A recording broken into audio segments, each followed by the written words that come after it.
नमस्कार दोस्तों, स्वागत है आपका स्टडी फॉर सिविल सर्विसेज में। वीडियो को पूरा देखिए। कोई भी आपका फीडबैक है, कोई सजेशन है, तुरंत वीडियो में कमेंट करके जरूर बताइए। अच्छा लगे तो वीडियो लाइक जरूर कर लीजिए और ऐसे वीडियो लगातार फ्री में पाने के लिए चैनल को तुरंत सब्सक्राइब कर लीजिए और बेल आइकन को जरूर टैप कर लीजिए ताकि आगे भी सारे वीडियो आपको मिलते रहे। यूट्यूब में फॉलो करते हैं तो प्लीज ये वाला फ्री टेलीग्राम चैनल जरूर ज्वाइन कर लीजिएगा। सारे नोटिफिकेशन, सारे अपडेट यहीं पे आते हैं, ध्यान रखिएगा। स्टडी फॉर सिविल सर्विसेज का कोई भी पेड ग्रुप अगर आपको ज्वाइन करना है तो सिर्फ 8564805309697523860455 यही नंबर है हमारे, सिर्फ जहां पे कॉल या व्हाट्सएप कर सकते हैं। इंस्टाग्राम पे हमारा पेज जरूर फॉलो कर लीजिएगा, study for civil dot services है। ट्विटर पे हमको जरूर फॉलो कर लीजिएगा, @स्टडी फॉर सिविल्स है। नमस्कार दोस्तों, एक बार फिर से आपका बहुत बहुत स्वागत है स्टडी फॉर सिविल सर्विसेज में। और मैं एस के त्रिपाठी आज आप सभी के साथ जो हमारी daily current affairs news analysis की सीरीज है उसको यहां पर बाइलिंगुअल मैनर में कंटिन्यू करूंगा, कवर करूंगा। और जैसा कि आप लोग देख पा रहे होंगे स्क्रीन में कि ये जो आर्टिकल्स है गवर्नमेंट की जो लीडिंग वेबसाइट से और जो लीडिंग न्यूज़पेपर से वहां से कलेक्ट किए जाते हैं, फिर आप लोगों को यहां पर उपलब्ध कराए जाते हैं, जो आप लोगों के लिए स्पेशली फॉर सीएसई, यूपीएससी और उसके साथ ही जो आपके स्टेट पीसीएस के एग्जामिनेशंस होते हैं उनके लिए बहुत ही ज्यादा लाभदायी सिद्ध होगी। तो आप लोग इस सीरीज को सतत रूप से कंसिस्टेंट देखें, रेगुलर देखें, नियमित रूप से देखें और इसका मैक्सिमम बेनिफिट अवेल करें, महत्तम लाभ भी अर्जित करें। साथ ही दोस्तों, अगर आपने इस वीडियो में 10,000 लाइक्स का टारगेट अगर कंप्लीट किया तो आप लोगों को जो इसकी पीडीएफ है फ्री ऑफ कॉस्ट हमारे इंस्टाग्राम के पेज पर उपलब्ध कराई जाएगी। उसके लिए आप लोग हमारा इंस्टाग्राम का पेज जो है वो जरूर फॉलो कर ले। तो आइए देखेंगे कौन से टॉपिक्स को देखने जा रहे हैं। सबसे पहले बिल्कुल कंटेक्चुअल ये आपका टॉपिक है, यूपी के मतलब संदर्भ में है। ये आपका आर्ट एंड कल्चर में रख सकते हैं आप इसको, जीएस पेपर 1 में, और प्रीलिम्स के लिए ये आपका पोटेंशियल रखता है, लेकिन मेंस में मुझे तो नहीं लगता कि इसको पूछा जाएगा। ये यूपी के बांदा में स्थित एक का आपका लोखरी में मंदिर है, ठीक है। तो वहां पर 10th मतलब जो आपकी 10वीं शताब्दी थी तो उस टाइम जो योगी योगिनी वाला जो सेक्ट आप देखते हैं तो उसमें से एक मूर्ति थी, पत्थर की बकरी के सिर वाली योगिनी मूर्ति। तो उसको अभी लंदन से भारत लाया जा रहा है। तो ये नॉर्मल सी न्यूज है और स्टेट पीसीएस के लिए इंपॉर्टेंट है, यूपी में पूछा जा सकता है इसको, ठीक है। तो इसको देखेंगे हम लोग, पेपर 1 में रख सकते हैं। उसके बाद भारतीय जो नेवी है, इंडियन नेवी, उसने पैसेक्स एक्सरसाइज की है किसके साथ? रशियन नेवी के साथ। तो ये देखेंगे हम, सेकंड पेपर का पार्ट है ये आपका। और उसके बाद जो तीसरा यहां पर टॉपिक है ये एजुकेशन का है, आपका जीएस पेपर 2 में रख सकते हैं आप इसको। और स्कूली शिक्षा जो आपका डिपार्टमेंट ऑफ स्कूल एजुकेशन और लिटरेसी है वो सेलिब्रेट करेगी आइकॉनिक वीक। आप लोगों को पता है आजादी का अमृत महोत्सव भी मना रहे हैं हम लोग, 75th ईयर को सेलिब्रेट कर रहे हैं हम लोग, ठीक है। तो उसी के संदर्भ में 17 जनवरी से 21 जनवरी के बीच में ये आपका प्रतिष्ठित सप्ताह मनाया जाएगा, देखेंगे, ये भी कंटेक्चुअल पार्ट है। इसके बाद जो नेक्स्ट आपका यहां पर टॉपिक दिया गया है, ये भारतीय जो हमारी आर्मी है, सेना है, उसने जैसलमेर में जो है आपका मोन्यूमेंटल एक नेशनल फ्लैग को वहां पर अनवील किया है, अनावरण किया है। उसके बारे में देखेंगे, बिल्कुल कंटेक्चुअल पार्ट है, सेकंड पेपर में रख सकते हैं। और सबसे इंपॉर्टेंट पार्ट जो है आज आपके जो टॉपिक में है वो एमएसपी है। इसमें पूरा स्कोप है मेंस के लिए भी, इंटरव्यू के लिए भी और आपके प्रीलिम्स के लिए भी, ठीक है। तो इसको देखेंगे, एग्रीकल्चर का पार्ट है, ये आपका जीएस पेपर 3 है। तो सबसे पहले जो पहली न्यूज है हमारी, तो यहां पर जो यूनियन मिनिस्टर है कल्चर टूरिज्म के, ठीक है, तो उन्होंने जो श्री जी किशन है उन्होंने अनाउंस किया है कि 10th सेंचुरी की जो stone idol of goat head योगिनी है, जो मूर्ति है आपकी, उसको मतलब इलीगली जो है वहां से हटाया गया था, बोला जा रहा है अवैध रूप से हटाया गया था 10वीं सदी में। तो भैया अब वो जो है भारत को वापस की जा रही है, ठीक है ना। लोकरी जो है बांदा, जो आपका बांदा जो डिस्ट्रिक्ट है आपका उत्तर प्रदेश में, वहां पर वो अवस्थित है, उत्तर प्रदेश के बांदा में, ठीक है। तो अब ये जो है आपकी गोट हेडेड है, योगिनी की मूर्ति है, ठीक है। तो ओरिजिनली जो बताया जा रहा है इसमें ये बिलोंग करती है ग्रुप ऑफ स्टोन डाइटीज, ठीक है, सैंड स्टोन, और इंस्टॉल की गई थी आपकी लोकरी टेंपल। अगर कोई भी मूर्ति या स्कल्पचर का आपको देखेंगे तो जो अवेलेबल रिसोर्स होते हैं उसी से तो बनेगी वो, है ना। तो सैंड स्टोन से संदर्भित है आपका, ठीक है, बलुआ पत्थर में। और इसके बाद ये बताया जा रहा है कि ये स्मॉल विलेज है आपका लोकरी, सब डिवीजन है आपका बांदा में, है ना, बुंदेलखंड वाले रीजन में पड़ेगा, यूपी में, ठीक है। योगिनी जो आपका एक सेक्ट है या ग्रुप बोला जा सकता है उसको। तो पावरफुल ये फीमेल जो आपकी डाइटीज के संदर्भ में है। इनको आप वैसे जोड़ के देखिए कि जो तांत्रिक सेक्ट, जो तांत्रिक पूजा पद्धति है, उनसे जुड़ा हुआ ये महिला देवताओं का एक समूह है, सेक्ट है, पंथ है, ठीक है। तो इनमें जो है अक्सर 64 जो है आपकी स्कल्पचर्स या मूर्तियां देखी जाती है और ऐसा माना जाता है कि इनके पास अनंत शक्तियां होती है। तो मकर संक्रांति के दिन जो है लंदन में जो हमारा उच्चायोग है वहां पर पहुंची है आपकी ये मूर्ति, बकरी के सिर वाली योगिनी की मूर्ति। अब उसको नई दिल्ली को जो है भेजा गया है। कहां पर, कौन लेगा इसको? Archaeological survey of India. बताइएगा जरा इसके जो है आपके संस्थापक कौन थे, कौन इसके लिए फेमस है, क्या नाम है उनका, और इसकी स्थापना जो है कब की गई थी? Archaeological survey of India. आप लोग कमेंट नहीं करते, वही मोटिवेशन है हम लोगों के लिए। बताइए, 1 सेकंड लगता है कमेंट करने में या पढ़ के 10 मिनट में, तो मतलब अच्छा लगता है। हमारी टीम के लिए भी वही मोटिवेशन। आप लोग कमेंट नहीं कर रहे हैं, मतलब अच्छा नहीं लगता ये देख के। इसके बाद जो नेक्स्ट यहां पर आर्टिकल है हमारा, वो जीएस पेपर 2 से है। तो इंडियन नेवी ने अभी जो है किसके साथ पैसेज एक्सरसाइज किया? पैसेक्स से है ना, पैसेक्स जो आपका एक्सरसाइज है किसके साथ? पहला तो ये चीज हो गया कि ये प्रीलिम्स तो पूछा जा सकता है स्टेट पीसीएस में, और मतलब जो है आपका बनाया जा सकता है यहां पर स्टेटमेंट के तौर पे यूपीएससी में भी। तो पैसेक्स किसके साथ? तो रशियन नेवी के साथ। अब इसमें बताया जा रहा है कि हमारे भारत में जो इंडिजिनसली स्वदेशी आधार पर, आयाम पर जो डिजाइन की गई है, आपकी बिल्ड की गई है गाइडेड मिसाइल डिस्ट्रॉयर, क्या नाम है? आईएनएस कुच्ची। उसने एक्सरसाइज में भाग लिया किसके साथ? जो रशियन फेडरेशन है नेवी की, आरएफएस एडमिरल है ना, उसके साथ। तो कहां पर ये की गई है? आपका अभ्यास कहां किया गया है? तो ये अरेबियन सी में किया गया, जनवरी 2022। डेट याद करने की जरूरत नहीं है। अब यहां पर बताया जा रहा है कि ये क्या शो करता है। तो देखिए, अगर कोई भी दो देश आपस में किसी भी तरीके का एक्सरसाइज कर रहे हैं, तो चाहे मिलिट्री हो चाहे नेवी हो, तो वो स्ट्रैटेजिक रिलेशनशिप के अंतर्गत आता है। वो दिखाता है कि दोनों देश जो है वो, उनके बीच में जो है सहयोग जो है, जो यहां पर लिखा गया कोहेसिवनेस जो है, जो लिखा गया ना इंटरऑपरेबिलिटी, ठीक है, मतलब ये किससे? प्रचालन से संदर्भित है ना, कि दोनों देश के बीच में कैसे ऑपरेशन को किया जा रहा है ना, और उसके संदर्भ में एक दूसरे के बीच में हम टेक्निक्स को भी जो है वो क्या करते हैं, उसका भी आदान प्रदान करते हैं। जो उनकी कार्य प्रणाली होती है सेनाओं की, वो भी एक दूसरे से सीखते हैं। कुल मिला के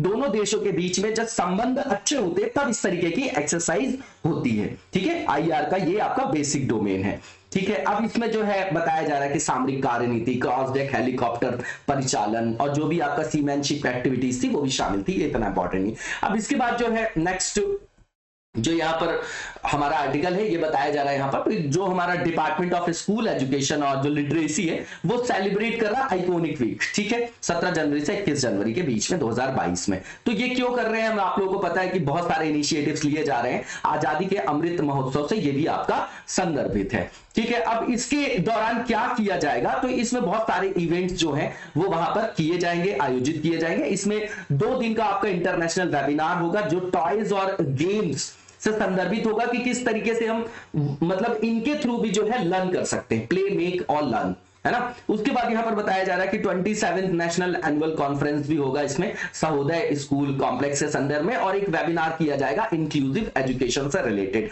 अब ये सब याद नहीं करना है हमको, है ना। और इसके बाद यहां पर बताया जा रहा है कि जो आपका इंक्लूसिव है ना, इंक्लूसिव एजुकेशन है, उस पर भी वेबिनार यहां पर आयोजित किया जाएगा। किसके साथ पार्टनरशिप होगी? एम के साथ, अटल इनोवेशन मिशन के साथ, और इसको जो है वर्चुअल और फिजिकल मोड पे किया जा सकता है। इसकी जो थीम है आपकी वो एडटेक स्टार्टअप्स, है ना, focused on children with special needs, बिल्कुल ठीक है। इसके बाद जो इसका ऑब्जेक्टिव है, तो क्या है ऑब्जेक्टिव? तो भैया जो पेरेंट्स हैं, जो आपके टीचर्स हैं, उनके बीच में अवेयरनेस लाना, किसके संदर्भ में? कि नई टेक्नोलॉजीज और जो भी असिस्टिव डिवाइस है जो अवेलेबल है चिल्ड्रंस के लिए, जो उनकी स्पेशल नीड्स को फुलफिल कर सके, तो उनके बारे में जागरूक बनाना है उनको। बिल्कुल सिंपल सा आर्टिकल है ये आपका। इसके बाद आगे जो हमारा नेक्स्ट आर्टिकल है, इसमें बताया जा रहा है कि हमारी इंडियन आर्मी ने अभी अनवील किया है मोन्यूमेंटल जो नेशनल फ्लैग है आपका जैसलमेर में, ठीक है ना, आर्मी डे के दिन। तो आर्मी डे कब होता है ये याद रख सकते हैं हम लोग, अपने स्टेट पीसीएस के लिए 15 जनवरी को मनाया जाता है, ठीक है। तो ये जो नेशनल फ्लैग जो अनावरण जिसका किया गया, ये 225 × 150 फीट का है, ठीक है। जैसलमेर मिलिट्री स्टेशन में इसको अनावरण किया गया उसका। तो ये क्या ट्रिब्यूट, मतलब ये किसके लिए उचित श्रद्धांजलि है?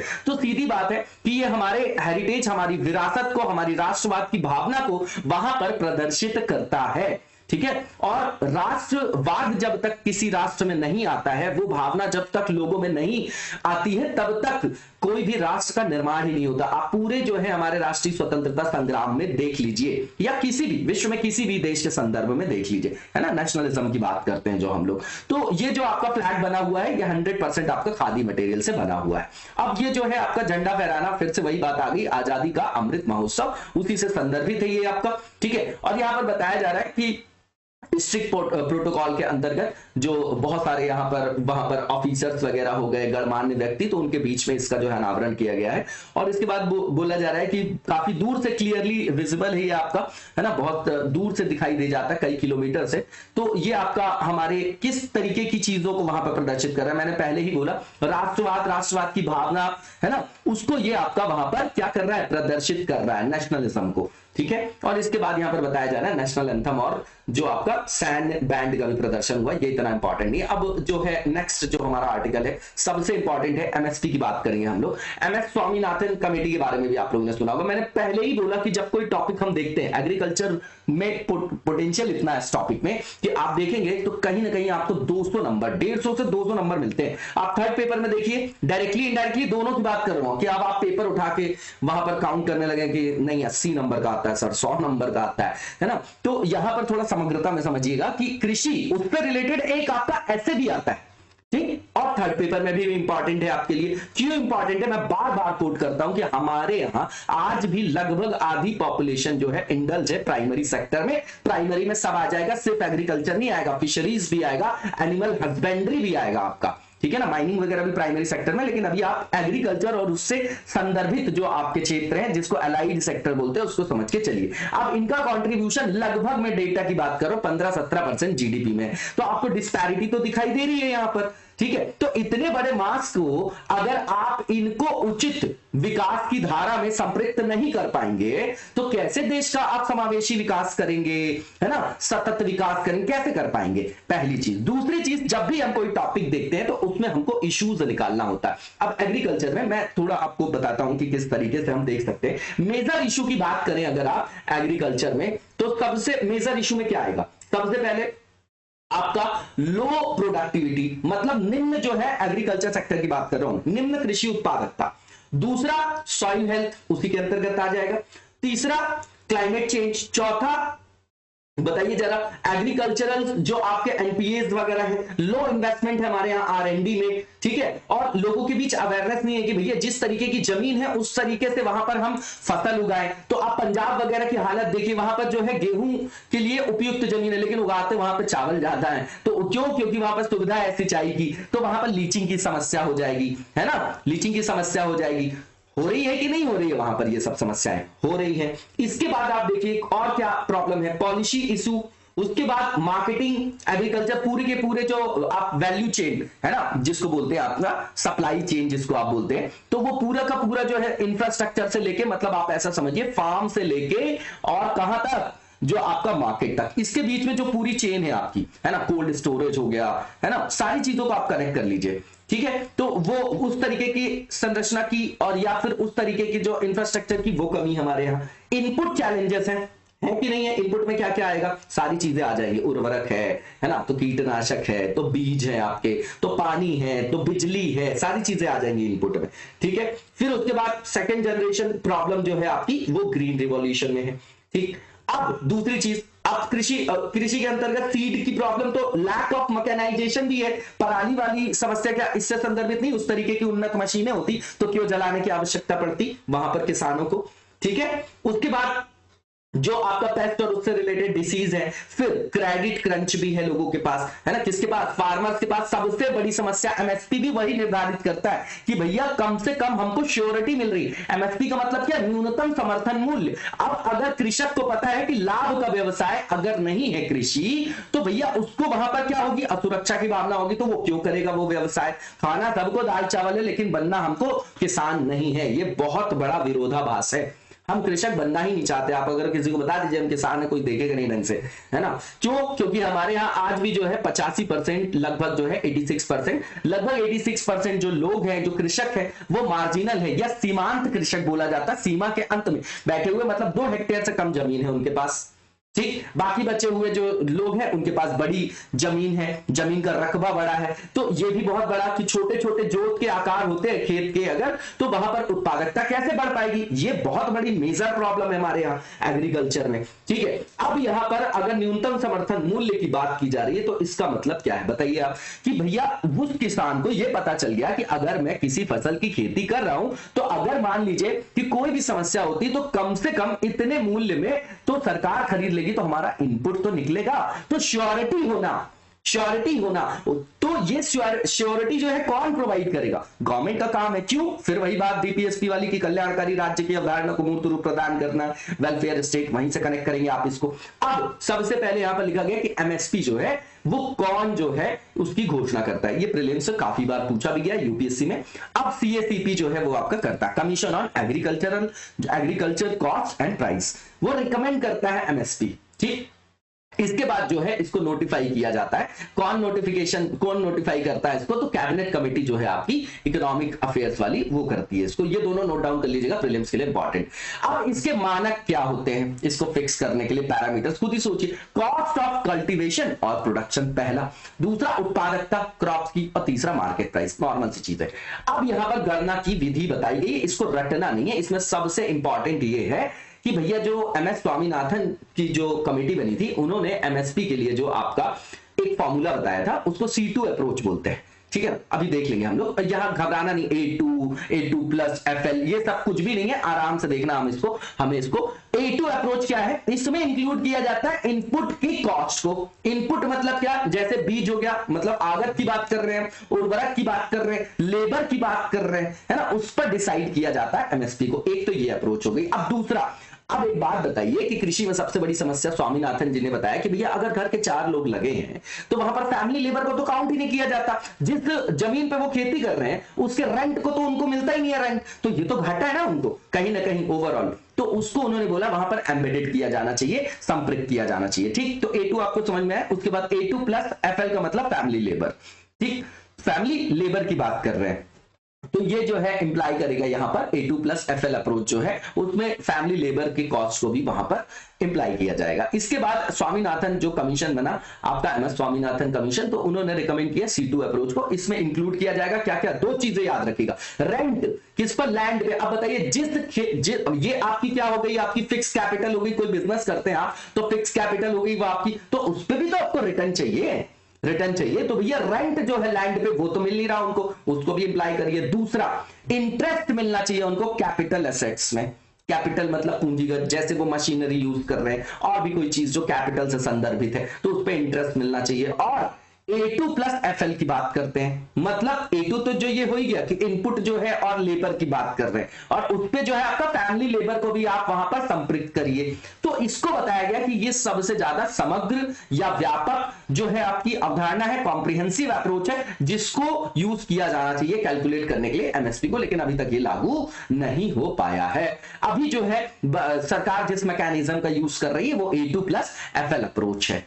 ठीक है, और इसमें इसके अलावा जो है बोला इसमें ऐड किया जाता है मिनिमम 50% ओवर दिस वैल्यू, जो उसकी वैल्यू है ना, in order to fix the MSP, है ना, करंट स्कीम जो बताई जा रही है, नॉर्मल सी चीज है। अब यहां पर इंपॉर्टेंट कमिटीज बताई जा रही है। ठीक, अशोक दलवाई कमेटी बहुत इंपॉर्टेंट है। ये क्यों बनाई गई थी, अशोक दलवाई जो कमेटी है आपकी, ये इसलिए बनाई गई थी कि किसानों की आय को दोगुना करना था। देखिए 2022 आ गया, किन किन कृषकों की जो है आय जो है दोगुनी हो गई है, बताइए जरा, है ना। राजनेताओं के चुनाव लड़ने का जो पैसा है वो बढ़ा दिया गया है, लगातार बढ़ा रहे, वहां पर कोई क्रंच नहीं है, वहां पर कोई इनको समस्या नहीं है किसी तरीके की बजट में। अभी आप इस आर्टिकल में देखेंगे 70 ये ड्रॉबैक बता देंगे कि फंड की कमी हो जाएगी तो इसकी कमी हो जाएगी, अभी देखते हैं हम लोग इस आर्टिकल में। अशोक दलवाई कमेटी इंपॉर्टेंट है यहां पर हमारे लिए। ये जो है इसने 7 पॉइंट स्ट्रैटेजी दिया, ठीक है ना, अक्टूबर 2016 में इन्होंने अपनी रिपोर्ट दिया था। ठीक, तो इन्होंने 7 पॉइंट स्ट्रेटेजी दिया है ना, जो कृषि से संदर्भित हमारा क्षेत्र है, तो उसमें किस तरीके से सुधार। पहला इन्होंने बोला इंप्रूव करो अपनी इरिगेशन इफिशियंसी को। ठीक है, क्यों करो, क्योंकि हमारे यहां आज भी 60% जो आपका एग्रीकल्चर है है ना, एग्रीकल्चर के अंतर्गत जो इरिगेशन का इंफ्रास्ट्रक्चर है वो बेस्ड किस पे है, मानसून पे। 40% जो है लगभग अभी भी हमारे यहाँ जो सिंचाई का इंफ्रास्ट्रक्चर मौजूद है। अब समझिएगा 60% तो मानसून से संदर्भित है, तो मानसून तो आपका प्रिडिक्टेबल है ही नहीं ना, कभी अतिवृष्टि कभी अनावृष्टि। तो अगर ऐसी समस्या बनी रहेगी तो क्या जो अपेक्षित सिंचाई की व्यवस्था है या जो जितनी सिंचाई की आवश्यकता वो कृषक को प्राप्त होगी, सभी जगह नहीं हो पाएगी, ये समस्या है। तो बोला गया कि भैया सबसे पहले तो आप सिंचाई के अंतर्गत उत्पादकता को बढ़ाइए, उसकी प्रभाविता को बढ़ाइए। तो उसके लिए फिर हम प्रधानमंत्री कृषि सिंचाई योजना लाए, ड्रिप स्प्रिंकल की बात करते हैं, वाटर सेट डेवलपमेंट प्रोग्राम की बात करते हैं। इस तरीके के सरकार ने इनिशिएटिव्स लिए। पॉलिसीज कभी खराब नहीं होती, उसका इंप्लीमेंटेशन खराब होता है, क्योंकि यहां पर जो प्राथमिकता है वो सरकार बनाए रखने में है ना, पहले सबसे पहले, तब तो एजुकेशन एग्रीकल्चर में आएंगे हम लोग आगे। अब देख लीजिए अभी, ठीक है ना, अभी चल ही रहा है सब कुछ। तो अब इसके बाद ये बोला जा रहा है कि इसमें बहुत सारे काम किए गए हैं, ठीक है ना। एआईबीपी की बात करते हैं हम लोग, यहाँ पर जो इनिशिएटिव्स लिए गए, किसमें पहला पॉइंट जो मैंने आपको बताया अशोक दलवाई कमेटी का, कि इंप्रूव करना है इरिगेशन एफिशिएंसी। दूसरा, effective use of input cost, जैसे सॉइल हो गया तो सॉइल हेल्थ कार्ड स्कीम लाया गया। उर्वरक नीम कोटेड यूरिया की बात कर रहे हैं। जागरूकता, जैसे किसान कॉल सेंटर है ना। बेहतर नियोजन के लिए जैसे प्रिसीजन फार्मिंग या जीपीएस जीआईएस सिस्टम का यूज कर रहे हैं हम लोग। तीसरा पॉइंट इसने बताया कि जो पोस्ट हार्वेस्ट आपका लॉस हो जाता है, क्यों हो जाता है, क्योंकि भंडारण क्षमता तो है नहीं हमारे पास, है ना, अपेक्षित रूप से, तो रिडक्शन करना है उसमें। तो गवर्नमेंट को वेयर हाउस बनाना चाहिए, है ना, प्राइवेट गवर्नमेंट, है ना, प्राइवेट और गवर्नमेंट दोनों ही संदर्भ में बनाना चाहिए, या तो फिर आप वहां पर ट्रिपल पी मॉडल भी अपना लो, है ना। कोल्ड चेन की बात की जाती है, हर स्तर पर कोल्ड चेन, हर स्तर पर, है ना, कोल्ड चेन बनाने की आवश्यकता। उसके बाद वैल्यू एडिशन, फूड प्रोसेसिंग की बात की जाएगी, उससे गुणवत्ता बनेगी, है ना। जैसे पीएम किसान संपदा योजना है आपकी, ठीक है ना, उसको यहां पर रख सकते हैं। चौथा पॉइंट, पांचवा पॉइंट जो है वो आपका प्रमोट करना एलाइड एक्टिविटीज को, कि भैया जो ये आपका सीजनल एम्प्लॉयमेंट है कृषि के अंतर्गत, तो जब आप कृषि नहीं करेंगे, फसल का आपका मौसम नहीं होगा, तो आप उसके लिए वैकल्पिक कोई आयाम देखिए, जैसे पशुपालन, एनिमल हस्बेंड्री, है ना, वहां पर आप स्विच कर सकते हैं, ठीक है। उसकी बात कर रहे हैं integrated farming system, blue revolution. Meena Kumar committee के बारे में मैंने आपसे पूछा था कि कोई बताइएगा उनकी क्या रिकमेंडेशन है, आप लोगों ने बताया नहीं, है ना। तो सब मिशन जो है एग्रो फॉरेस्ट्री में, ये सब जो है गवर्नमेंट कर रही है। अब यहाँ पर एग्रीकल्चर मार्केटिंग की जो है पांचवी समस्या है, उसमें एकीकृत कृषि बाजार की बात की गई है ना। उसमें ऑलरेडी 455 मंडियां लिंक्ड हो गई, लेकिन अभी पूरी तरीके से प्रॉब्लम शॉर्ट आउट नहीं हो पाई है, ठीक है ना। उसके बाद कॉन्ट्रैक्ट फार्मिंग की भी उसी के अंतर्गत आप देख सकते हैं कि गवर्नमेंट बात कर रही है, जिसका बहुत ज्यादा क्या हो रहा है, जनता के द्वारा विरोध भी किया जा रहा है। उसके बाद जो लास्ट है आपका वो रिस्क सिक्योरिटी एंड असिस्टेंस, है ना, बीमा वगैरह की बात, जैसे प्रधानमंत्री कृषि बीमा योजना है आपका, फसल बीमा योजना जिसको आप बोलते हैं, प्रधानमंत्री फसल बीमा योजना है वो आपका, ठीक है, उसकी बात की जाती है ना। अब यहीं पर सिक्योरिटी वगैरह की बात करते हैं तो एमएसपी वगैरह की बात आती है। तो मैंने आपको कृषि के अंतर्गत मेजर इश्यूज बता दिए। अब न्यूनतम समर्थन मूल्य, ये इतना बड़ा आर्टिकल में आपको जो पूरा क्रक्स दिखाई देगा वो यही दिखाई देगा कि भैया जो एमएसपी है उसको यहां पर मांग की जा रही है कि लीगल कर दो, आप लीगल स्टेटस दे दो। जैसे आपको गन्ने के लिए फेयर और रिम्यूनरेटिव जो आपका प्राइस होता है जिसको बोलते हैं, है ना, एफआरपी बोलते हैं जिसको, तो उसके लिए क्या है, लीगल उसको स्टेटस प्राप्त है ना। इसेंशियल कमोडिटीज एक्ट के अंतर्गत तो बोल रहे हैं एमएसपी के लिए भी ला दो, ताकि जो है श्योरिटी तो मिले किसानों को। अभी कुछ ऐसा आयाम है नहीं। अब अगर अभी 22 डिफरेंट कमोडिटीज के लिए एमएसपी गवर्नमेंट ने डिसाइड किया भी है, तो अगर वो नहीं खरीदती है उस मूल्य में, तो उसके खिलाफ किसी तरीके का जो है कार्रवाई तो हो नहीं सकती है ना। कोई अगर व्यापारी नहीं खरीद रहा है तो भी उसके खिलाफ जो है कोई उसको पिनलाइज नहीं किया जा सकता। इसलिए मांगा जा रहा है, ये बोला जा रहा है कि भैया न्यूनतम समर्थन मूल्य जो है आपका, उसको जो है लीगल स्टेटस दे दिया जाए। अब देखते हैं हम लोग, तो यहां पर बताया जा रहा है कि अभी जो गवर्नमेंट है 22 डिफरेंट जो है कमोडिटीज को जो है उसके लिए एमएसपी देती है ना। लेकिन मेनली आप देखेंगे तो चावल और गेहूं के लिए। अब समझिए इससे होता क्या है कि राइस और व्हीट मेन है, तो लोग जब इसके लिए मोटिवेटेड होंगे तो सिर्फ यही तो फसल उगाएंगे। फिर कहां प्रोटीन की बात कर रहे हैं आप, फिर कहां मिलेट्स की बात कर रहे हैं, फिर कहां आप वेजिटेबल्स की बात कर रहे हैं, फिर कहां आप दलहन तिलहन की बात कर रहे हैं। तो फिर वो जाके जुड़ेगा न्यूट्रिशन से, फिर स्टंटिंग की समस्या आएगी, फिर वेस्टिंग की समस्या आएगी। सारी चीजें एक दूसरे से जुड़ी हुई है, ठीक है। तो वही बताया जा रहा है कि इससे क्या होता है कि एमएसपी का एक साइड इफेक्ट ये देखा जाता है कि अब ये वाटर इंटेंसिव क्रॉप्स के लिए जो है ये आपका माना जाता है। तो उससे क्या होता है कि वाटर का भी जो आपका सिंचाई के अंतर्गत जहां पर जल की उपलब्धता है तो उसका भी जो दोहन है वो कैसा होता है, ज्यादा होता है। ठीक है, ज्यादा होता है। तो ऐसी खेती को प्रोत्साहन मिला, ऐसा बोला जाता है एमएसपी के कारण, जो वाटर इंटेंसिव क्रॉप्स है। ठीक है ना, तो ऐसा बोला जा सकता है कि जैसे चावल, गेहूं, तो सिर्फ आपकी मोनोटोनस हो जाएगी कृषि। अब एक ही खेत में मान लीजिए कोई सॉइल है, मान लीजिए कोई खेत है, वहां पर मिट्टी तो होगी। अब मान लीजिए एक क्षेत्र में एक ही तरीके की फसल बार बार लगाएंगे तो एक ही तरीके के न्यूट्रिएंट्स क्या होंगे, वहां से एक्सट्रैक्ट होंगे तो उसकी जो सॉइल की जो क्वालिटी है डिग्रेड होगी कि नहीं होगी, होगी, बिल्कुल होगी। उसके बाद दूसरा बताया गया लैक ऑफ सेफगार्ड्स। ठीक है, अब बोला जा रहा है कि भैया इसमें समझिएगा कि यहां पर जो है स्टैच्यूरी तो है नहीं, ये वैधानिक स्टेटस इसको प्राप्त है नहीं, तो कोई भी ऐसा ये अगर स्टैच्यूरी वहां पर ग्राउंड नहीं है तो सीधी बात है कि अगर वो अपनी क्रॉप्स को बेचने गए और किसी ने एमएसपी से कम रेट में उनसे खरीद भी लिया तो ऐसा कोई मैकेनिज्म तो है नहीं कि भैया उनको जो है वहां पर पिनलाइज किया जा सके, है ना। तो वर्तमान में कोई तरीका है नहीं, है ना। तो ठीक है, इस तरीके का इसीलिए मांग की जा रही है कि लीगल स्टेटस दिया जाए, नॉर्मल सी चीज है। इसके बाद यहां पर बताया जा रहा है कि जो एक्चुअली जो एमएस स्वामीनाथन जी ने C2 अप्रोच दिया है ना, वो जो है आपका कॉम्प्रिहेंसिव मैनर में एमएससी के लिए सबसे उपयुक्त विधि है, जिसको अभी तक जो है वो क्या है, अभी तक जो है अप्लाई नहीं किया गया हमारी गवर्नमेंट के द्वारा। कितने टाइम से उन्होंने दिया है तो यहां पर तो ध्यान ही नहीं ना हमारा। ठीक है, और अभी जो है जो करंट में जो आपका मैकेनिज्म यूज किया जा रहा है ना, जो है वो उसमें जो है पर्याप्त लाभ किसानों को नहीं मिल पा रहा। बोला जा रहा है कि मिल भी रहा है जो आपका लाभ, तो वो बड़े किसानों को मिल रहा है, जो 85% 86% जिनको जो नीडी है उनको जो है वहां पर लाभ नहीं मिल रहा है। वही बता रहे हैं आगे कि एक्चुअली ये बेनिफिट कर रहा है, किसको लाभ दे रहा है, लार्ज फार्मर्स को। ठीक है ना, और यहां पर जो शांता कुमार कमेटी है उन्होंने बताया है उसके अनुसार, अब ये डेटा आपको अपने पास रखना चाहिए, इंपॉर्टेंट डेटा है कोट करने के लिए। आज तो हम पढ़ लेते हैं, हमको लगता है याद हो गया, ऐसा नहीं है, मेंस में फिर यही भूल जाता है, सॉरी। तो मेंस के टाइम पे हमको फिर कोट करने के लिए याद नहीं आता, और ये सब डेटा बहुत इंपॉर्टेंट होते हैं। तो शांता कुमार जो कमेटी उसने बताया था कि भैया जो एमएसपी प्रोक्योरमेंट है ना, वो बेनिफिट करता है केवल 6% फार्मर्स को जो ऑलरेडी सरप्लस गेन करते हैं, जिनके पास ऑलरेडी उत्पादन अधिशेष है ना।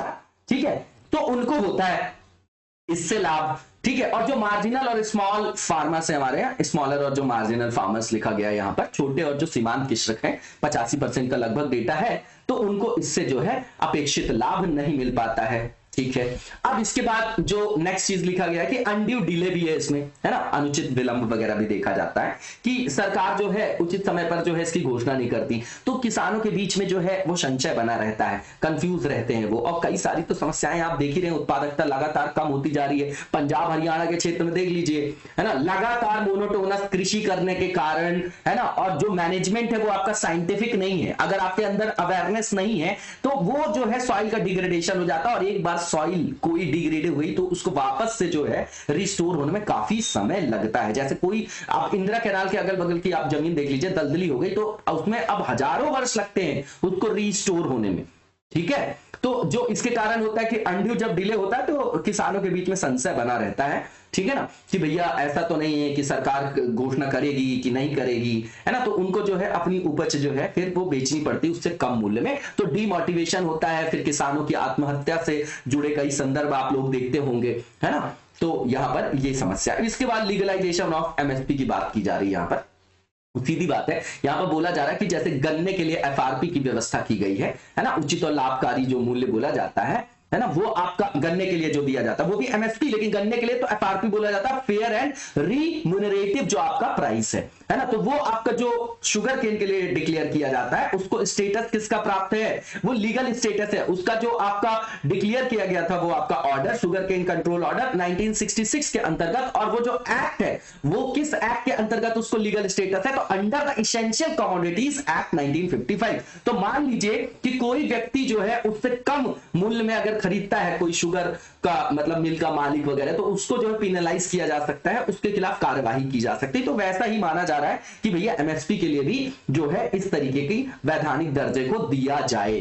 ठीक है ना, वही चीज यहां पर बताई जा रही कि फार्मर्स वही जो है आपका डिमांड कर रहे हैं। इसके बाद यहां पर अगर एमएसपी लीगलाइजेशन हो जाता है तो क्या होगा, है ना, तो सीधी बात है कि बोला जा रहा है कि जैसे आपका एफआरपी उसी तरीके से एमएसपी को भी आप इंक्लूड करिए, इशू करिए यहां पर भी, है ना, किसी एक्ट के अंतर्गत जो है उसको इनकॉर्पोरेट करिए, है ना, लॉ के अंतर्गत कानून में शामिल किया जा सके ताकि उसके अंतर्गत वैधानिक कार्यवाही का एक आयाम खुल सके। नॉर्मल सी चीज है। अब इसके बाद यहां पर बताया जा रहा है कि अभी जो है गवर्नमेंट ने जो है डिक्लेयर किया है, प्रोक्योरमेंट जो है 22 क्रॉप्स के लिए जो है डिक्लेयर किया गया, घोषित किया गया है। ठीक, अब अगर अभी जो करंट आपकी सिचुएशन है, अगर कोई व्यक्ति जो है उससे कम मूल्य में खरीदेगा तो उसको दंडित किए जाने का प्रावधान नहीं है। वही चीज रेपिटेशन है। अब यहां पर क्यों आवश्यक है वैधीकरण, तो सीधी बात है ना कि कृषकों की आय को जो है, उनकी आय के बारे में जो, अब कृषि क्या है आपका एक तरीके का सीजनल एम्प्लॉयमेंट है। पहली चीज, उत्पादकता, इतनी सारी समस्या है, उत्पादकता कम होती जा रही, तो जब लाभ का व्यवसाय ही नहीं रहेगा तो कोई व्यक्ति क्यों करेगा। सरकारी नौकरी की तैयारी हम सब करते हैं, लेकिन अगर बोला जाए कि इतनी मेहनत हम कृषि में करें, चलिए खेती करते हैं, है ना, तो एक सोशल स्टिग्मा फैला हुआ है कि लड़का कुछ भी नहीं करता, खेती करता है ना। बड़े बड़े जो लोग हैं जो मतलब अब्रॉड से आ रहे हैं वो हमारे यहाँ आके बायोटेक्नोलॉजी की खेती करके करोड़ों कमा रहे हैं, लेकिन हमारे लिए तो उसकी वैल्यू नहीं है ना, क्योंकि मटेरियलिज्म पीक पे है। ठीक है, चलिए अब यहां पर हम देखते हैं कि यहां पर बताया जा रहा है कि जब भी आपका कैसे मतलब इसकी घोषणा की जाती है, तो जब भी खरीफ या रबी का सीजन होता है तो उसके संदर्भ में जो है सरकार जो है न्यूनतम समर्थन मूल्य की घोषणा करती है। ठीक है, फिर जब इसके बारे में जानकारी फार्मर्स को मिल जाती है तब वो इंश्योर हो जाती है कि भैया हमको इतना कम से कम तो मूल्य मिल ही जाएगा, तो हमारा इनपुट तो मिल जाएगा। उसी आश्वासन के आधार पर वहां पर इन्वेस्टमेंट करते हैं फार्मर्स। ठीक है, अब इसके बाद क्या होता है, ये बोला जा रहा है कि किसानों के पास दो विकल्प होते हैं। पहला तो ये कि भैया ये गवर्नमेंट को जाके बेच दें, है ना, कम से कम एमएसपी का मूल्य मिल जाएगा, और अगर उससे ऊपर मूल्य मिलता है तो निजी व्यापारियों को भी बेच सकते हैं, है ना। आदर्श रूप में ऐसा होता है कि न्यूनतम समर्थन मूल्य से अधिक कीमत मिलनी चाहिए, लेकिन ऐसा होता नहीं है हमारे यहाँ। ठीक है, तो यहां पर क्या हो जाता है, उनको विकल्प मिल जाता है ना, ज्यादा विकल्प मिल जाते हैं, है ना, तो बार्गेनिंग कैपेसिटी भी तो उनकी बढ़ जाएगी। उससे क्या होगा कि उनके आय के स्तर में बढ़ोतरी होगी, इंक्रीज होगी उनके इनकम लेवल्स में। ठीक है, अधिक कीमत मिल सकेगी अगर उसके पास ज्यादा विकल्प होंगे। हम ई नैम को क्यों बोल रहे थे कि भैया ई नैम जो आया वो अच्छा है एक आयाम, इसलिए कि मान लीजिए महाराष्ट्र का कोई किसान है, अब उसने प्याज जो है वो उगाई, अब उसको जो है पहले क्या होता था कि पास वाली मंडी में जाके बेच दो, अब उससे संदर्भित क्या हुआ, ई नैम से मान लीजिए वर्चुअल मोड में पूरे के पूरे इंडिया से वो कनेक्टेड है बायर से, तो जब तरह तरीके के लोग होंगे तो उसको पता चलेगा ना कि इस रेट में वहां बिक रहा है, इस रेट में वहां, तो उसके पास विकल्प ज्यादा होंगे, तो वो वहां पे उसका सशक्तिकरण होगा और उसकी आय में बढ़ोतरी होगी। वही संदर्भ यहां पर बताना चाह रहे हैं ये। ठीक है, तो यहां पर बताया जा रहा है कि अभी जो प्रोक्योरमेंट है वो उससे जो बेनिफिट हो रहा है, केवल स्ट्रांगली जो उसको देखा जा रहा है उसका बेसिस वो राइस और व्हीट के लिए है, ये इसका ड्रॉबैक है पहली चीज। ठीक है, और यहां पर बोला जा रहा है कि जिन ट्रेडर्स को ये किसान बेचते हैं एग्रीकल्चरल जो कमोडिटीज है, एक्चुअली यथार्थ में देखा जाए तो वो एमएसपी से भी कम में बेचने के लिए मजबूर हो जाते हैं। ठीक है, जैसे अब राइस और किसके लिए, आपका व्हीट के लिए तो ठीक है, मतलब चावल गेहूं के लिए तो ठीक है उपलब्ध है, लेकिन अन्य जो आपकी कम्युनिटीज है, दलहन है, तिलहन है और भी जो चीजें हैं, तो उनकी स्थिति वो तो कंपैरेटिव खराब है ना। ठीक है, तो उनको एफसीआई को बेचने के लिए उनके पास विकल्प नहीं होगा, तो अन्य जगह जाके बेचेंगे तो वो आपको एमएसपी से भी नीचे बेचना पड़ता है, जिससे वो डीमोटिवेट होते हैं। अब यहां पर बताया जा रहा है कि जो आपका न्यूनतम समर्थन मूल्य पर जो सरकार खरीदा गया है, सरकार के द्वारा जो खाद्यान्न, जो टोटल उत्पादन होता है हमारा, उसका केवल 30% ही वो एमएसपी के अंतर्गत कवर किया जा सकता है। टोटल वॉल्यूम की बात करें हम एग्रीकल्चरल प्रोडक्शन के संदर्भ में, है ना, और मोस्टली ये आपका किसके लिए है, राइस और व्हीट के लिए। ठीक है, उसके अलावा देखा जाए तो उत्पादित कृषि के मूल्य का केवल टोटल उत्पादन हो रहा है, अगर उसके मूल्य की बात करें तो केवल 7% ही जो है वो एमएसपी पे खरीदा जाता है। ये सब डेटा हमारे लिए जो यूज कर सकते हैं हम लोग अपने आंसर राइटिंग में। ठीक है ना, तो जो भी हमारे प्रोडक्शन हो रहा है तो उसका बहुत कम परसेंटेज जो है वो बहुत कम मात्रा जो है एमएसपी पे खरीदी जाती है। ठीक है, तो यहां पर पहली डिमांड जो है फार्मर्स की, और बिल्कुल ठीक डिमांड है ये कि भैया गारंटी दीजिए आप लोग पहले, है ना, और एमएसपी जो है आपकी डिक्लेयर करिए। ठीक है ना, और उसके लिए आप वैधानिक दर्जा दीजिए, किसानों की पहली मांग है।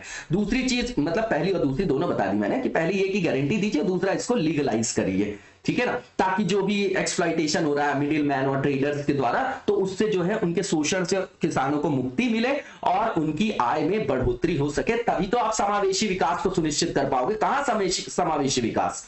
इसके बाद यहां पर कॉन्सन बताया जा रहा है, तो भैया कॉन्सन जो है आप अपने आप से देख लीजिएगा, क्योंकि यहां पर जो कॉन्सन है आप देखिए क्या क्या बताएंगे। तो बताएंगे पहले कि हमारे पास फंड की कमी है ना, दोनों वित्तीय और प्रशासनिक दोनों प्रकार की चुनौती। अब हमको भी आंसर लिखना है तो लिखना तो पड़ेगा कॉन्सन क्या है। तो बताया जा रहा है कि मान लीजिए कि एमएसपी अगर घोषित किया जाता है तो अभी भी भारत के अंतर्गत मतलब भारत सरकार बताती है कि ये इसके लिए बहुत बड़ी जो है धनराशि की आवश्यकता होगी, लगभग 17 लाख करोड़ रुपए। तो ये बहुत ह्यूज अमाउंट है, तो भैया ये हमारे लिए कॉन्सन है।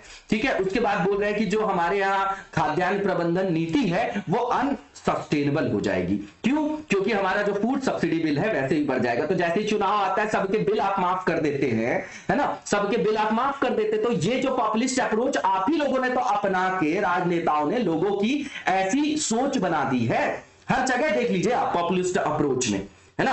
तो खाद्य सब्सिडी में वैसे भी हमारा WTO में मैटर चलता ही रहता है, डेवलप्ड स्टेट्स के साथ पीस क्लॉज वगैरह के बारे में आप लोगों को पढ़ा होगा। तो बताया जा रहा है कि यहाँ पर फूड सब्सिडी का जो हमारा बिल है ऑलरेडी 2 लाख करोड़ रुपए हो गया और बढ़ जाएगा। भैया पैसा नहीं है हमारे पास, तो ये वित्तीय समस्या हमारे पास, इसलिए ये कॉन्सर्न बताया जा रहा है कि और जो है वित्तीय जो है बोझ आएगा सरकार के ऊपर। बाकी सब में नहीं आता, इसमें आएगा इनको। उसके बाद बोला जा रहा है कि FCI जो है ऑलरेडी जो है FCI is ending up procuring more amount of food grains.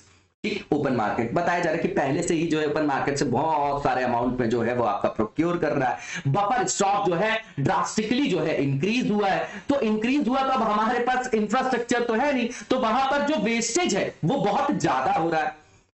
क्यों हो रहा है वेस्टेज? बनाइए ना इंफ्रास्ट्रक्चर, क्योंकि हम लैक कर रहे हैं एडिक्वेट स्टोरेज कैपेसिटी में। तो ये समस्या किसकी है? ये सरकार की है। अब ये कॉन्सर्न बता रहे हैं, है ना, तो ये बता रहे हैं कि इससे जो है स्टोरेज कॉस्ट बढ़ जाएगी। अब सारे तरीके के तर्क दे देंगे यहाँ पर ये, है ना। तो इसमें से 2 ही 3 पॉइंट लिखने हमको कंसर्न में, है ना, क्योंकि जेन्युइन डिमांड है ये आपकी किसानों की। अब यहाँ पर जो है हमको दोनों पक्ष में पॉजिटिव नेगेटिव लिखना होता है, इसलिए हम लिखेंगे 2-2 4-4 पॉइंट। देखिए आंसर लिखने का स्कोप कितना आपके पास, 10 नंबर, 15 नंबर, 12.5 नंबर, यही तरीका है ना वहां पर लिखने का। ऐसे लिख रहे हैं आप अगर, तो भी इतने पॉइंट्स में आराम से ऐसे लिखा जा सकता है। ठीक है, तो यहां पर बोला जा रहा है कि एग्रीकल्चरल कमोडिटीज को खरीदने में अगर ज्यादा जो है पैसे का अपव्यय करेगी अगर सरकार, तो उससे उसके ऊपर फाइनेंशियल बर्डन बढ़ेगा। ठीक है, अब यहां पर बोला जा रहा है कि इससे अगर इस तरीके के आयाम में ज्यादा पैसा खर्च कर देगी गवर्नमेंट, तो जो इंफ्रास्ट्रक्चर है एग्रीकल्चर का उसमें कम कर पाएगी, क्योंकि उसके लिए कम पैसा बचेगा। जैसे इरिगेशन फैसिलिटी, है ना, लैंड कंसोलिडेशन, है ना, इनपुट्स के लिए, फर्टिलाइजर के लिए, है ना, और क्रेडिट के लिए, है ना, ये सब चीजें अब बता रहे हैं ये लोग कि इंफ्रास्ट्रक्चर के लिए पैसों की कमी हो जाएगी। तो अभी तक तो बना रहे हैं ना, 2014 से डबल कर देंगे हम, डबल कर देंगे, होगी डबल, है ना। तो सरकारें सब आती जाती हैं, स्थिति मोर और लेस सेम है हमारे देश की। ठीक है, हम ग्रो कर रहे हैं, है ना। डेटा आता है कि हमारी जो अर्थव्यवस्था है सबसे ज्यादा तेज गति से विकास करेगी, लेकिन हमारे यहाँ ये नहीं बताया जाता कि बेरोजगारी भी उसी तरीके से बढ़ रही है ना, उसको भी देखने की आवश्यकता है। तो संरचनात्मक समस्याओं को खत्म करने के लिए फिर आपके पास, सरकार के पास पैसा नहीं बचेगा। अगर यहां पर इतना पैसा व्यय कर देगी सरकार, तो फिर उसके जो परिणाम बता रहे हैं कि भैया जो फार्मर्स की इनकम है वो बढ़ नहीं पाएगी, है ना। अब ये तो अब जेन्युइनली जाके पूछिए तो अभी तक कितनी बड़ी है वो बता देंगे फार्मर्स। अब यहां पर बोला जा रहा है कि अगर मान लीजिए किसी साल बम्पर हार्वेस्ट हो गया तो डिमांड और सप्लाई का पूरा जो आपका बैलेंस है वो खत्म हो जाएगा, जो चक्र है वो इम्बैलेंस हो जाएगा। क्यों? आपूर्ति ज्यादा हो जाएगी, मांग कम हो जाएगी उसकी, तो वैसे ही जो रेट है आपका वो कम हो जाएगा। अब उस रेट पे अगर गवर्नमेंट खरीदेगी तो उसका फिर से बिल बढ़ जाएगा, ऐसा बताया जा रहा है यहां पर। ठीक है, तो यहां पर जो व्यापारी होंगे वो भी जो है उस मूल्य पर खरीदने के अनिच्छुक होंगे। अब ये सारे एजम्पशंस हैं, है ना। तो भारत में बताया जा रहा है कि इस तरीके से एग्रीकल्चरल जो मार्केटिंग वगैरह है वो डेवलप नहीं हो पाएगा आपका, है ना। तो मतलब डेवलप नहीं हो पाएगा, और अभी भी ये आपका अंडर डेवलप्ड है, तो है ही है। ठीक है ना। अब यहां पर बोला जा रहा है कि अगर लीगलाइज कर दिया जाएगा इसको, एमएसपी को, तो ऑटोमेटिकली जो है फूड प्राइसेस भी बढ़ जाएंगे, तो ये इंक्रीज हो जाएगा, इससे इन्फ्लेशन अभी इतना बढ़ा हुआ है, अब कितना बढ़ जाएगा इन्फ्लेशन। ठीक है। तो अब इन्फ्लेशन बढ़ जाएगा, तो यहां पर जो है भारतीय जो रिजर्व बैंक है हमारा आरबीआई है, तो फिर वो उस तरीके के मेजर्स लेता है ना, रेपो रेट हो गया, रिवर्स रेपो रेट हो गया, ये सब आप लोगों को पता होगा, है ना। तो उसके कारण अगर वो उस तरीके के मेजर्स लेगा तो ये बोल रहे हैं फिर क्रेडिट क्रिएशन में भी जो है डिक्रीमेंट देखा जाएगा, है ना। ये सब जो है नॉर्मल चीजें बता रहे हैं, और फिर अल्टीमेटली उसका इंपैक्ट आएगा कि हमारे यहाँ जो सकल घरेलू उत्पाद जीडीपी, उसकी ग्रोथ रेट में कमी आ जाएगी, ठीक है। ये इतना इंपॉर्टेंट जो है पॉइंट नहीं है, इसमें से 2 ही 3 पॉइंट लीजिएगा आप लोग, है ना, क्रिटिसिज्म वाले में, है ना, नेगेटिव वाले में। अब बताया जा रहा है कि मान लीजिए इस तरीके का लीगल स्टेटस दे दिया हमने, तो कई सारे किसान जो है वो पहुंच जाएंगे न्यायपालिका, तो न्यायपालिका के पास पहले से ओवरबर्डन है, तो क्यों है ओवरबर्डन, बढ़ाओ अपना कार्यबल, ये कोई बहाना थोड़ी है।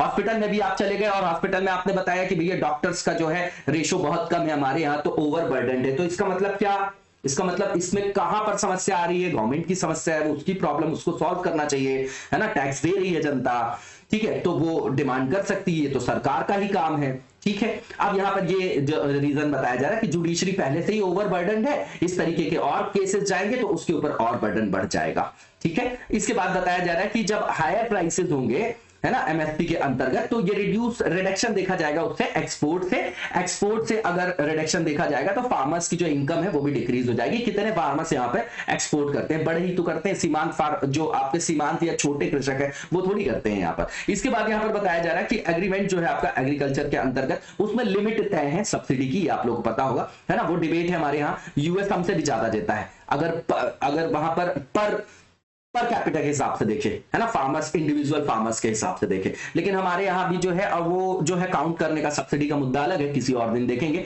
हम लोग किसी मेंस की सीरीज में। तो वो अभी भी जो है 86-87 के बेस ईयर को लेके चलते हैं, है ना, उस हिसाब से है। तो जब एनएफएसए लागू हुआ था हमारे यहाँ, नेशनल फूड सिक्योरिटी एक्ट, तो तब भी जो है डेवलप्ड स्टेट्स ने वहां पर क्या किया था, अपनी जो है चिंता वगैरह बताई थी। तो यही बताया जा रहा है कि अभी भी वहां पर पीस क्लॉज है और उसमें परमानेंट जो है सॉल्यूशन की बात कर रहा है भारत, है ना, डेवलप्ड स्टेट से।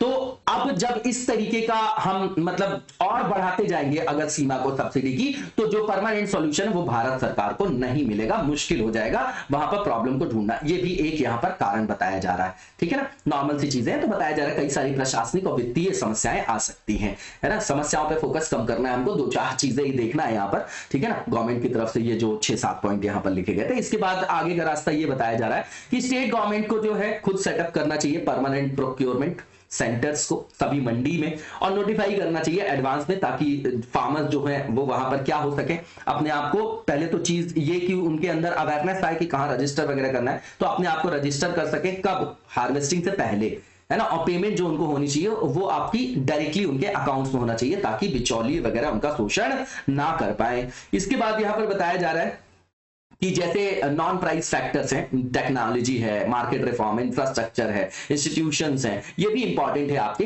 फार्मर्स की इनकम्स को बढ़ाने के लिए और उनकी ग्रोथ को, एग्रीकल्चरल ग्रोथ को बढ़ाने के लिए, ठीक है। अब यहां पर सबसे बढ़िया एग्जांपल जो है आपका राइतु बंधु स्कीम जो है आपकी तेलंगाना की, अभी हम लोगों ने डिस्कस भी किया था एक दिन, है ना। तो इसमें क्या करते हैं, पर एकड़ के हिसाब से जो है उनको वहां पर पैसे दे दिए जाते हैं। जो सबसे बड़ी नीड होती है आपकी फार्मर की, कि भैया जो शुरू में जो वहां पर आगत लगाने जा रहे हैं ना, उसके लिए उनको श्योरिटी की कहां से पैसा आएगा, तो प्रति एकड़ के हिसाब से जो है एक फ्लैट सब्सिडी सबको दे दिया गया, तो वो जो है आपकी वो किसी फसल या उत्पादन से संदर्भित नहीं होती, तो सबको वित्तीय सहायता मिल गई, तो वो अपने हिसाब से उसको यूज कर लेंगे। तो इस तरीके की चीजों को भी जो है अपनाया जा सकता है। उसके बाद जीरो बजट नेचुरल फार्मिंग को बोल रहे हैं कि जो है अगर अपनाएंगे तो उससे कॉस्ट ऑफ प्रोडक्शन कम हो जाएगा और एग्रीकल्चर सस्टेनेबल होगा। उसके बाद पीएम आशा जो है उसको बोला जा रहा है कि इंप्लीमेंट किया जा सकता है ना, जो एड्रेस करेगा इस तरीके की प्रॉब्लम को, ठीक है। जो गैप है आपका एमएसपी स्कीम और प्रोक्योरमेंट सिस्टम को, तो उसके बीच के गैप को फुलफिल करेगा आपको। बताइए जरा ये आपकी स्कीम का